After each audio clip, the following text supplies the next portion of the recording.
시편 121편 1절부터 8절 말씀으로 누구 도와줄 사람 없나요? 누구 도와줄 사람 없나요? 라는 제목으로 하나님 말씀 증거하겠습니다.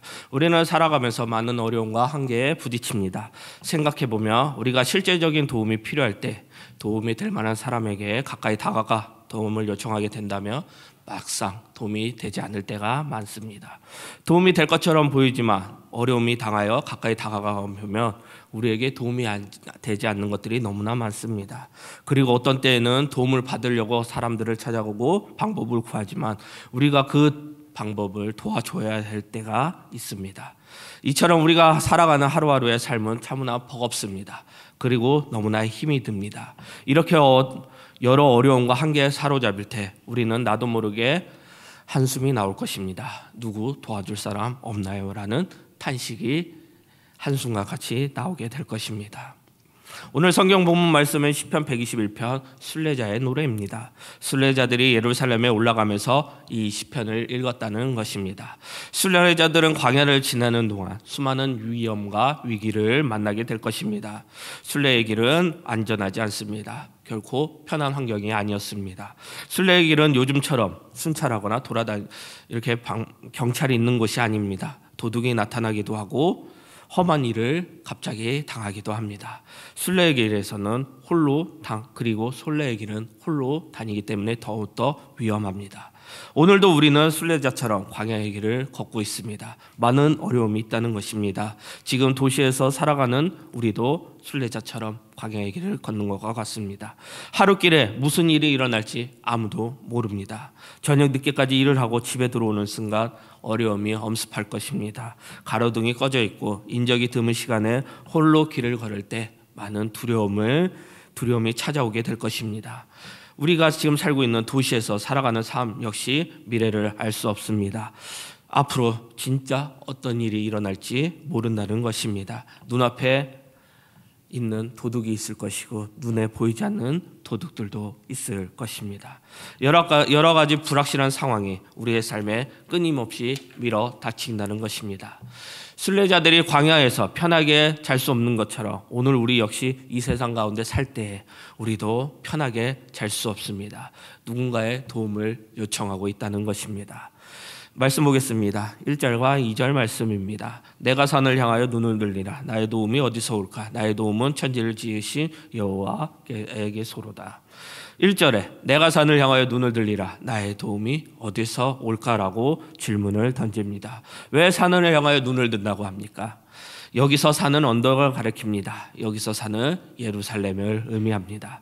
그러므로 산을 향한다는 것은 예루살렘을 바라보는 것을 의미합니다.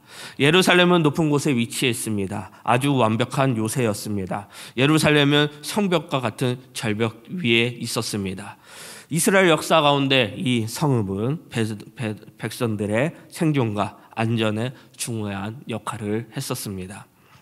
예루살렘은 높은 곳에 있을 뿐만 아니라 하나님이 거하시는 곳으로 하나님의 임재를 의미하는 곳이기도 합니다. 그런데 이 성읍이 어느 순간부터 의지의 대상이 되었습니다. 눈에 보이는 성 때문에 하나님을 의지하는 것에 대한 문제가 생긴 것입니다. 산을 향하여 눈을 드는 이유는 산이 도움이 될 것처럼 보였기 때문입니다. 우리에게도 하나님이 아닌 산들이 있을 것입니다. 의지할 때가 있다는 것입니다. 우리는 어떤 도움을 주는 사람에게 아마 눈을 돌리게 될 것입니다. 힘든 순간에 내 눈은 어디를 향하고 있는가, 어디를 바라보고 있는가라는 스스로 질문을 해야 될 때입니다. 잘못됨을 꼭 파악하셔야 됩니다. 나의 도움이 어디서 올까라는 질문은 우리가 스스로에게 일평생 던져야 하는 질문입니다. 오늘도 많은 사람들이 스스로 이 질문을 꼭 해야 되는 것입니다. 내가 힘들고 어려울 때 나의 도움은 어디서 올 것인가? 누가 나의 도움이 될 것인가? 누가 나의 문제를 풀어줄 것인가? 누가 나를 어려운 공격에서 건져낼 수 있을 것인가? 우리는 이 질문 속에서 인간은 도움이 절대적으로 필요한 존재임을 알아야 합니다. 말씀은 산을 향하여 눈을 들었습니다. 그러나 그가 바라본 것은 산이 아니라 하나님이었습니다. 신이 바라본 하나님은 어떤 분이십니까? 2절 말씀을 보면 신은 나의 도움은 천지를 지으신 여호와께 서로다라고 말씀하고 있습니다. 신이 신뢰하는 사람은 하나님은 천지를 지으신 분이십니다. 신은 나의 도움은 하나님으로부터 온다고 고백하고 있습니다. 하나님은 온 우주를 만드신 분입니다. 하나님의 손에 지어지지 않는 것은 하나도 없습니다. 모든 것은 하나님 손 안에 있습니다. 모든 것은 하나님 안에서 움직이고 있다는 말입니다. 하나님은 말씀 한마디로 천지를 창조하신 분이십니다. 하나님은 모든 것을 통제하십니다. 그러므로 우리는 우리의 눈을 어디에 두느냐가 중요합니다.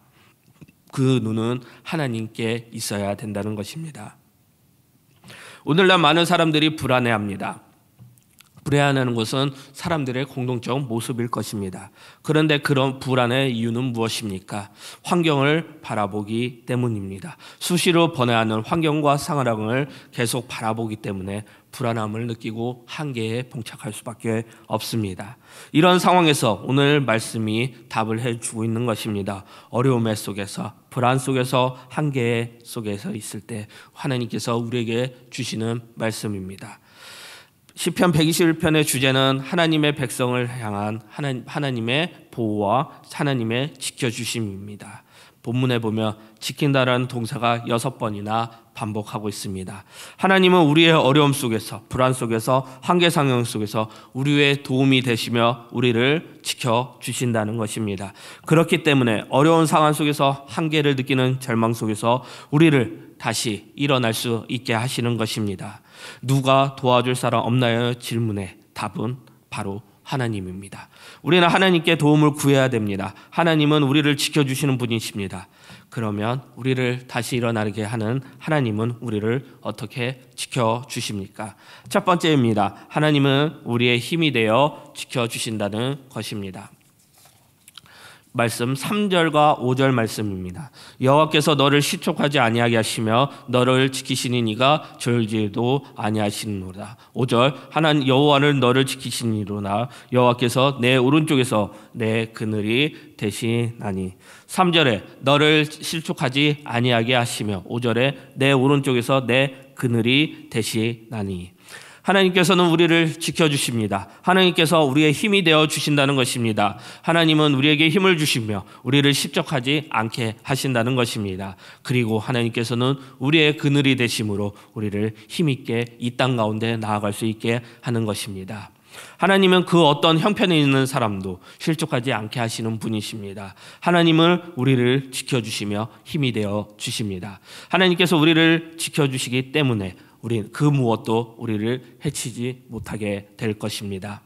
어려움과 위기를 속수무책으로 겪게 된다면 하나님의 도우심을 받는다는 것을 생각하기 쉽지 않습니다. 그야말로 아무런 도움도 받지 못하는가를 생각할 수밖에 없을 것입니다. 그래서 이런 생각 때문에 걱정과 근심에 벗어나지 못하고 눈물과 한숨을 떠나지 않는 삶을 사는 사람이 너무나 많을 것입니다. 하지만 하나님은 그 누구도 결코 외면하지 않으십니다. 그리고 보살펴 주시는 분이기 때문에 우리의 힘이 되어 주십니다. 하나님은 매일 밤을 새우십니다. 하나님은 항상 깨어 계십니다. 그리고 우리의 기도를 언제나 들어주시는 분이십니다. 하나님과 통화할 때 지금 전화를 받을 수 없습니다. 다음에 걸어주시기 바랍니다라는 안내 문구를 절대 들을 수 없습니다. 우리는 종종 내가 열심히 뭔가를 한다고 생각합니다. 내가 하나님을 위해 열심히 일한다고 생각하는 분이 있을지도 모릅니다. 그러나 사실은 하나님이 우리를 위해 열심히 일하시기 때문에 지금 이 자리에 있을 수 있는 것입니다. 우리가 열심히 해서 된 것이 아닙니다. 하나님이 열심히 있기 때문입니다. 하나님은 창조 바깥에서 빨장을 끼고 계시는 분이 아니십니다. 복잡하고 어려워 보이지만 이 세상은 하나님의 통치 가운데 있기 때문에 하나님의 손 안에 있고 움직이고 있습니다. 하나님의 열심이 없다면 이 세상은 엉망진창이 되고 말 것입니다. 창세기에부터 지금까지 일하시는 하나님이 있기 때문에 이 세상이 살아가고 있는 것입니다. 하나님은 창조하신 세상을 운행하신 세상 가운데 하나님께서 개입하셔서 섭리하는 분이십니다. 이 하나님이 우리의 힘이 되어 주신다는 것입니다. 하나님은 누구십니까? 그분은 천지를 지으신 하나님입니다. 창조의 하나님이십니다. 하나님은 확실하게 우리를 지키시는 분이시고 힘이 되어 주신 분입니다. 하나님은 언제나 우리를 놓지 않으십니다. 그러므로 우리는 하나님 안에 살고 있는 것입니다. 하나님은 하나님의 백성들을 반드시 지켜주십니다. 위기의 순간에 하나님이 나타나셔서 우리의 힘이 되어주십니다. 그래서 비상구를 통해 빠져나가게 하시고 우리의 삶에 피할 수 있는 많은 길들을 열어주십니다. 하나님은 시험당할 때 피할 길을 내어주십니다. 그 피할 길이 있기 때문에 우리는 수많은 위기와 어려움 속에서 비상구를 통해 탈출할 수 있게 될 것입니다. 하나님은 왜 그렇게 힘이 되시며 우리를 지켜주시니까요? 우리가 하나님의 보냄받을 자들이기 때문입니다. 하나님의 소유된 백성이기 때문입니다. 그리고 우리가 하나님께 가치 있는 존재이기 때문에 하나님은 당신의 소유, 하나님의 소유에 어느 누구에게도 뺏기지 않기 때문입니다. 하나님은 우리를 잘 챙기십니다. 그리고 하나님은 자신의 아들을 통해 우리를 구원해 주신 분이십니다. 욥에게는 별별 일이 일어났습니다. 사탄이 욥을 공격하여 욥에게는 많은 일들이 일어나서 그의 인생이 끝날 것 같이 보였지만 하나님은 그를 다시 일으켜 그를 살리셨습니다. 그리고 욥은 이전보다 화려하게 제기합니다. 하나님이 그를 보호하고 계셨기 때문입니다. 그래서 욥은 다시 일어났습니다. 사탄의 집요한 공격에도 불구하고 하나님은 욥을 다시 일으켜 주셨습니다. 내가 한 것이 아닙니다. 하나님이 하신 것입니다. 하나님은 우리를 실족하지 않게 하시며 하나님 많은 어려움, 사탄의 공격에 있어도 우리의 그늘이 되어 주십니다. 우리는 하나님께서 우리의 힘이 되어 주시기 때문에 욥처럼 다시 반드시 일어나게 하실 것입니다. 4절 말씀입니다. 말씀 보겠습니다. 이스라엘을 지키시는 이는 졸지도 아니하시고 주무시지도 아니하시리도다. 하나님께서는 우리의 힘이 되시며 우리를 지켜주신다고 합니다. 그러면 하나님께서 졸지도 주무지도 않은 이유는 무엇일까요? 하나님을 우리를 지켜주신 분이기 때문에, 우리는 하나님의 백성이기 때문에 졸지도 주무지도 않는 이유입니다. 하나님께는 주야가 교대 근무가 없습니다. 하나님께는 휴일도 없습니다. 잠시 눈을 붙이시는 일도 없습니다. 하나님은 건성으로 우리를 지키시는 것이, 건성으로 지키시다가 사고를 내시는 분이 아니십니다. 쉬지도 않으시는 하나님, 이것이 우리에게 얼마나 힘이 되고 위로가 되는지 모릅니다. 하나님이 졸지도 않으시고 주무시지도 않으시고 쉬지도 않으시고 끊임없이 일하신다는 것은 우리에게 큰 힘이 될 것입니다. 나도 자고 하나님도 자면 큰일이 날 것입니다. 내가 무너졌는데 하나님이 그 일에 나에게 발을 빼시면 큰일이 납니다. 우리는 수없이 무너지고 깨어지고 쓰러지는데도 하나님은 불꽃같이 우리를 눈동자로 우리를 지키시고 졸지도 않으시고 주무시지도 않으시고 우리를 지켜주십니다. 그렇기 때문에 우리가 이 자리에 서는 것입니다. 하나님이 일하시기 때문에 오늘 우리가 여기에 있을 수 있습니다. 하나님은 끊임없이 일하시는 분이십니다. 쉬지 않으십니다. 그리고 하나님은 졸지도 않으십니다. 지금 우리가 여기에 있는 것은 하나님이 일하신 결과입니다. 우리가 일한 것 같지만 그렇지 않습니다. 하나님이 일하신 결과로 우리가 지금 이 자리에 있는 것입니다. 하나님은 우리를 그대로 내버려 주신 적이 없습니다. 우리가 가끔 곁길에 빠져도 하나님의 눈은 피할 수 없습니다. 하나님의 눈을 우리를 부지런히 감찰하시고 지키시고 신기할 정도로 정확하게 지켜보시는 분이십니다.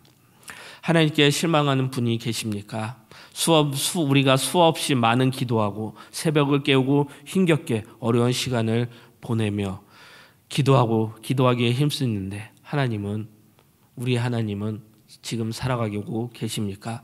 제 기도에 이렇게 응답하지 않으십니까? 라고 생각하는 성도님들이 계실 것입니다. 하나님이 일하시지 않는 것 같고 손을 놓으신 것 같다고 느낄 때도 있습니다. 하나님이 졸거나 주무시는 분처럼 여길 때도 있을 것입니다. 그때 우리의 기도와 주를 향한 열심이 식어져 버릴 것입니다. 하나님이 주무시거나 존다고 생각하시는 분이 계십니까?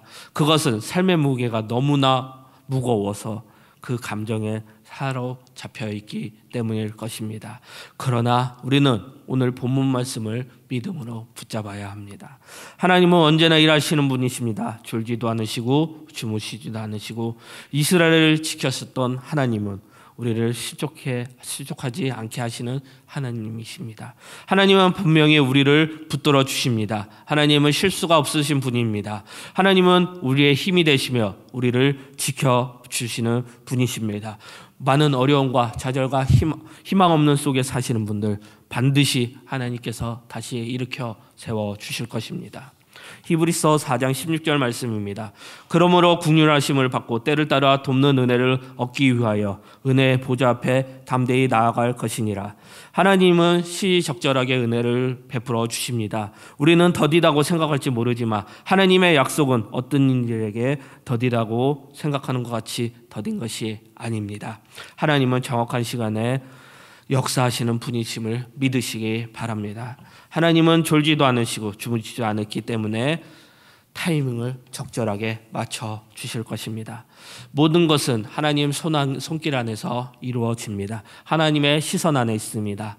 지금 나에게 일어나는 일은 하나님이 다 알고 계십니다. 하나님이 모르시는 가운데 일어나는 일은 없습니다.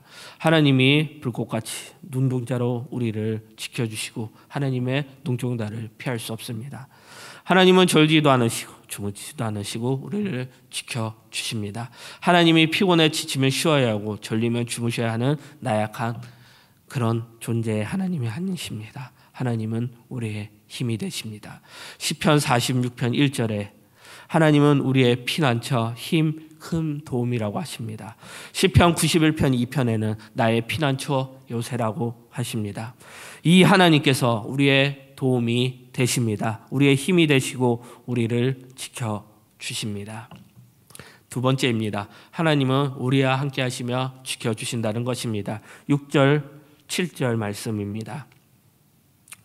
낮의 해와 너를 상하게 아니하며 밤의 달도 너를 해치지 아니하시는도다. 여호와께서 너를 지켜 모든 환난을 면하게 하시며 또 내 영혼을 지키시리로다. 6절에 낮은 해가 밤의 달도 너를 해치지 아니하시는도다. 7절에 모든 환난을 면하게 하시며 하나님께서는 우리를 지켜주십니다. 하나님께서는 우리와 함께 하시기 때문에 우리는 하나님의 보호를 받습니다. 낮의 해와 밤의 달이라는 어려움과 고난과 고통 속에 있습니다. 그리고 우리의 삶 속에는 모든 환난이 있습니다. 그러나 하나님께서는 우리와 함께 하시기 때문에 우리에게는 아무 문제가 되지 않습니다. 낮의 해와 밤의 달이 있더라도 모든 환난이 있더라도 우리에게는 문제가 되지 않는다는 것입니다. 우리의 삶 행동 하나하나가 사건 하나하나가 예기치 못한 일을 만날 때에도 하나님이 이 모든 것에서 지켜주십니다. 왜냐? 지금도 우리와 함께 하시는 임마누엘 하나님이시기 때문입니다. 그래서 지금 우리가 겪고 있는 문제들, 어려움들, 한계들 아무런 문제가 되지 않는다는 것입니다. 해와 달의 고난과 모든 환난이 우리에게는 아무 문제가 되지 않습니다. 나에겐 당황스러운 문제라고 해도 하나님에게는 익숙할 것입니다. 우리에게는 까다롭고 복잡하고 생각되는 일은 하나님께는 일반적인 일일 뿐입니다. 하나님은 역사 속에서 수많은 사람들을 다루어 주셨기 때문에 그러므로 하나님에는 많은 특별한 일이 아닐 것입니다. 하나님은 우리의 모든 삶을 정확하게 이해하시고 하나님의 능숙한 손으로 우리의 삶과 사건들 많은 것들을 다루시고 해결해 주실 것입니다. 하나님은 그때 상황에 맞춰 따라 우리와 함께 하시며 우리를 지켜주시고 우리의 도움이 되신다는 것입니다. 하나님은 모든 환난을 면하게 하시고 우리의 육체뿐만 아니라 우리의 영혼을 지키십니다. 우리의 환난을 당할 때가 있습니다. 환난은 우리의 환난으로 인해 악의 공경을 받지 않게 하시고 모든 것이 합력하여 선을 이루게 하십니다. 우리의 진정한 도움은 우리의 주위에 병풍처럼 둘러있는 산들이 아닙니다. 내 눈안에 보이는 것들은 어느 것 하나 나를 진정으로 도와줄 수 없습니다. 오로지 하나님 한 분만 우리와 함께 하시며 우리의 참된 도움이 되신다는 것입니다. 헨리 나우에는 경험을 되새겨본 나는 세상에서 살아갈 수 있는 길은 영적인 삶에 초점을 맞추는 것뿐이라는 사실을 깨달았습니다. 영적인 삶에 초점을 맞추는 것, 그것은 하나님을 바라보는 것입니다. 나의 진정한 도움은 하나님밖에 없다는 의미입니다. 하나님께 시선을 고정하는 것 외에는 다른 길이 없다는 것입니다. 지난 세월 동안 하나님의 돌보심이 얼마나 많았습니까? 그것을 기억하시고 느껴보시기 바랍니다. 발을 헛디디기만 해도 핸들을 약간만 더 꺾어도 우리는 이 자리에 있을 수 없을 것입니다. 우리의 사역 가운데, 일상 가운데, 우리의 가정 가운데서도 마찬가지입니다.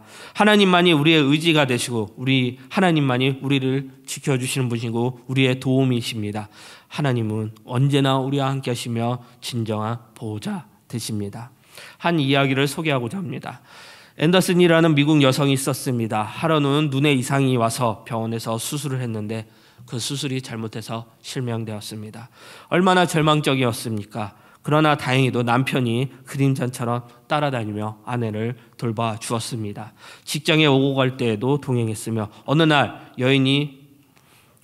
그러나 여인은 남편에게서 아주 섭섭한 이야기를 들었습니다. 여보, 참 미안한데 내가 언제까지나 당신을 봐줄 수가 없어요. 그러니까 이제 혼자 다니는 훈련을 하는 게 좋겠어요 라는 섭섭한 말을 듣게 됩니다.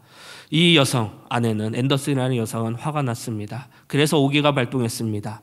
좋아, 내가 혼자 다니라면 못 다닐까 봐 어떤 때는 넘어지기도 하고 어떤 때는 엉뚱한 곳으로 가기도 하면서 어려운 과정을 겪었는데 그렇게 생활하고 있을 때 한 15일이 지났을 때 아침마다 타는 버스 기사가 그 여인에게 말을 겁니다. 당신은 어떻게 그런 좋은 남편을 두었습니까? 여성은 놀라 말했습니다. 무슨 말씀이죠? 기사 말씀이 당신이 버스를 타며 항상 뒷자리에 앉아서 당신의 행동 하나하나를 살피면서 혹시 잘못될까 싶어 마음 졸이면서 따라다니는 모습을 보았습니다. 그 남자가 당신의 남편 맞지 않습니까? 아내의 독립을 위해 매몰차게 이야기했지만 늘 뒷좌석에서 늘 뒤에서 앉아 조용히 세밀하게 아내를 지켜보고 있었다는 것입니다. 하나님도 마찬가지입니다. 하나님은 당신의 자녀들, 우리들을 더욱 담대해지기를 원하십니다. 앤더슨이라는 자신이 혼자라고 생각했을 때 걷는 길이든 어디를 가든지 자체가 너무나 큰 두려움이었습니다. 그래서 언제 무슨 일이 일어날지 몰라 주먹을 북군질 때도 있었고 가슴이 쿵쾅득거릴 때도 있었습니다. 그러나 남편이 뒤에서 지켜본 사실을 알고 나서는 분명히 그 두려움이 없었을 것입니다.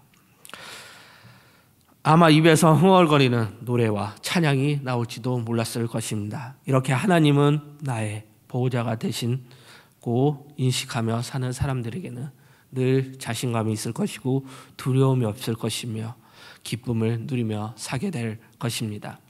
힘들고 어렵고 한계의 순간이 오면 도움이 더욱 절실해집니다. 그 도움을 구할 것은 눈에 보이지 않을 것입니다. 지금 사람들이 자신의 부족을 스스로 채우려고 합니다. 우리의 문제를 스스로 해결하려고 했습니다. 스스로의 힘으로 만족하는 삶을 살려고 몸부림치기도 합니다. 누군가의 도움을 받는 것을 좋아하지 않습니다. 자존심 때문에 누군가에게 도움을 요청하는 것을 좋아하지 않을 것입니다. 마지막까지 스스로 해결하려고 합니다. 그래서 힘들어도 내색하지 않는 것이 지금 사회의 특징입니다. 사람들은 자신의 운명을 자신이 책임진다며 장담하고 살아갑니다. 그러나 결정적인 순간이 오며 무너지고 말 것입니다. 우리는 우리의 인생의 문제들을 책임질 수 없습니다. 결론은 우리는 매우 연약한 존재입니다. 그러므로 하나님을 절대로 의존할 수밖에 없습니다. 하나님의 도우심이 필요 없는 순간은 한순간도 없습니다. 하나님이 늘 우리와 함께 하셔야 된다는 것입니다. 8절 말씀입니다. 여호와께서 너의 출입을 지금부터 영원까지 지키시리로다. 하나님은 전심으로 자신에게 향할 자들을 위하여 능력을 베푸시는 분이시고 하나님의 눈은 우리의 삶을 전체를 지켜보고 계십니다. 한순간도 아니라 평생도록 지금부터 영원까지 하나님께서는 우리를 지켜주시고 힘이 되어주시고 보호하여 주신다는 것입니다. 우리의 인생의 모든 것을 지켜주십니다. 한순간 지켜주시는 게 아니라 영원까지 지켜주시는 것입니다. 저는 수능을 8번 치렀습니다. 어제 설교를 준비하면서 이 8번의 상황들을 한번 쑥 생각해 봤습니다. 제가 지금 이 자리에 서 있는 것도 왜 수능을 8번을 봤으며 많은 이유에서 대학을 바꿔가며 왜 그렇게 결정을 했는가. 어려움도 있었고 좌절도 있었고 슬픔도 있었고, 하지만 지금 생각해 본다면 설교를 준비하시면 이 말씀처럼 하나님이 나를 지켜주시고 하나님이 나의 모든 계획을 아시며 나와 함께 하셨기 때문에 이 모든 과정을 이겨내지 않을까. 그리고 지금 이 자리에 서서 말씀을 전하며 예배를 인도하며 교육자로 목회자로 하나님의 부르심에 감당하고 있지 않는가라는 생각을 했습니다. 어렵습니다. 수험생들에게 시험이라는 그 한 번으로 모든 것을 평가받는 것. 하지만 하나님께서는 분명한 뜻이 있고 힘이 되어주시고 그 수험생 하나하나를 책임져 주시고 함께 하실 것입니다. 제가 노량진에서 일을 했을 때 수능날 특이한 모습을 보게 될 것입니다. 좀 있으면 이제 홍대에서도 나타나겠죠. 시험이 끝날 순간에도. 시험을 잘 봐 기쁘면서 열심히 노는 학생들이 있을 것이고, 반대로 정신이 나가서 소리 지르면서 좌절하는 사람들, 길거리에서 술을 먹는 학생들을 보게 될 것입니다. 우리가 그들에게 해야 될 것은 그리스도의 복음을 전하는 것이며 나와 함께 하신 하나님, 그 하나님을 전하는 것입니다. 빌보서 4장 13절 말씀입니다. 내게 능력 주시는 자 안에서 내게 모든 것을 할 수 있느니라. 이는 내게 능력 주시는 자 안에서가 아니면 나는 아무것도 할 수 없다는 것입니다. 바울은 자신의 모든 사역 어느 하나도 스스로 할 수 없었던 것입니다. 수많은 위기와 시련, 어려움과 두려움 속에서 말로 표현할 수 없는 상황 속에서 오직 한 가지, 하나님이 함께 하심, 임마누엘의 하나님이 함께 하셨다는 것을 말하고 있는 것입니다. 낙심하고 절망하여 우리가 쓰러지고 싶을 때 다시 일어나게 하시는 분은 하나님이십니다. 하나님의 우리를 일으키셔서 지금 여기까지 온 것은 내 능력과 내 재주로 온 것이 아닙니다. 기억하시기 바랍니다. 임마누엘 하나님을 기억하시기 바랍니다. 혼자 가면 빨리 가지마, 같이 가면 멀리 간다는 말이 있습니다. 순례의 길은 험하고 멀고 험합니다. 어렵고 한계가 있습니다. 그래서 혼자 가는 길이 힘들어서 못 갑니다. 함께 갈 때 우리는 끝까지 이 길을 갈 수 있습니다. 하나님은 언제나 우리와 함께 하시며 우리에게 힘이 되어 주시며 영원까지 우리를 지켜 주실 것입니다. 말씀 마무리하겠습니다. 내가 산을 향하여 눈을 들리라. 나의 도움은 어디서 올까? 천지를 지으신 하나님에게서로다. 우리의 하나님께 도움을 구해야 됩니다. 하나님은 우리를 지켜주시는 분이십니다. 하나님은 우리를 어떻게 지켜주십니까? 모든 것은 하나님의 손 안에서 일어나고 하나님 시선 안에 있습니다. 지금 나에게 일어나고 있는 일은 하나님이 다 알고 계십니다. 하나님이 모르시는 것이 없는 일은 없습니다. 하나님께서는 불똥과 같이 우리를 지켜주시고 졸지도 않으시고 주무시지도 않으시고 우리의 힘이 되어 주신다는 것입니다. 순례의 길은 멀고 험합니다. 우리도 순례의 길을 살고 있습니다. 광야의 길을 살고 있습니다. 혼자서는 힘들어서 못 갑니다. 함께 갈 때 우리는 끝까지 이 길을 갈 수 있습니다. 하나님께서 우리의 진정한 보호자가 되시며 우리의 의지가 되시고 우리를 지켜주시는 분이십니다. 날마다 하나님을 향하여 얼굴을 들고 날마다 하나님을 바라봐야 합니다. 하나님의 지켜주심을 구하며 하나님의 도움을 구하며 하나님의 보호 안에 살아가기를 바라는 홍대세교회 성도님들이 되시기를 축복합니다. 그리고 예수 그리스도의 모든 은혜가 함께하기를 기도합니다. 우리 다 함께 일어나셔서 하나님은 너를 지키시는 자 찬양하겠습니다.